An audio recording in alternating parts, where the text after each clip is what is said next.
I'm being as honest with you as I can. I'm telling you, here's how to win this discussion.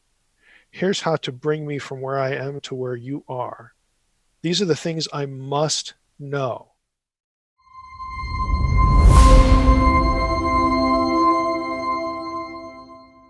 So how do we as Christians go to these cult groups, these heretical doctrines? How do we shed light on the truth? Okay, this is the phrase that you're using. Yes, but let's unpack the theology of this. What's the best way to kind of to exegete the scriptures a little bit more accurately for these people, since they're using biblical language, but they're not using a biblical definitions to define that language? Well, I think their problems are even more fundamental than definitions. If they're not going to ask the obvious questions themselves, then we need to ask those questions for them. Mhm. And I think that that's sort of the low hanging fruit, if you will, of how to converse, with people who believe these things. Well, okay, if you believe this, then how is this thing over here true? And you get into the place where they, Lord willing, they realize that, I got a real problem here, because if this is true, then this other thought must be true, and it obviously isn't. So I think we need to help them see what instead of just sort of proof texting things, Right. for them, because they're just going to, have their own spin on something.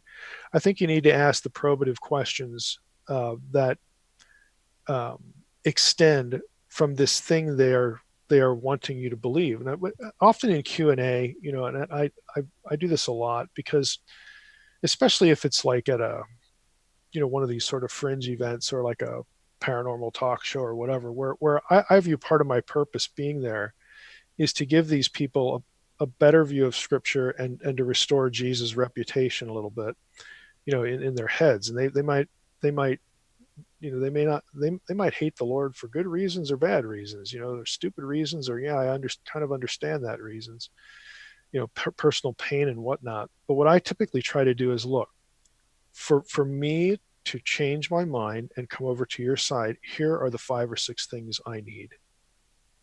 So I mean, I'll say it publicly. I might be thinking, you don't have a prayer of ever, Meeting given me one of these these things, needs. right? Yeah. Right. But I'm being honest with you. I'm not writing you off. I'm telling you. Mhm. I'm being as honest with you as I can. I'm telling you, here's how to win this discussion. Here's how to bring me from where I am to where you are. These are the things I must know. So it goes beyond pointing out to them, you have a real problem of logic here, or a contradiction. Make it personal. I can't agree with you. I can't come over to where you are unless you solve this for me.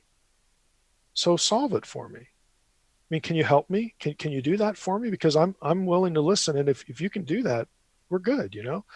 So it helps. It gives them homework. It doesn't just sort of, beat them over the head with something. It doesn't diminish their ability, to think. I mean, but you're going to have to start the ball rolling, because in a lot of these systems, they just don't think about what their positions mean. And so if you can spot those weaknesses very clearly, just tell them, this is what I need from you. If you really want me to come over to your side, I got to have these questions answered, and see where it goes.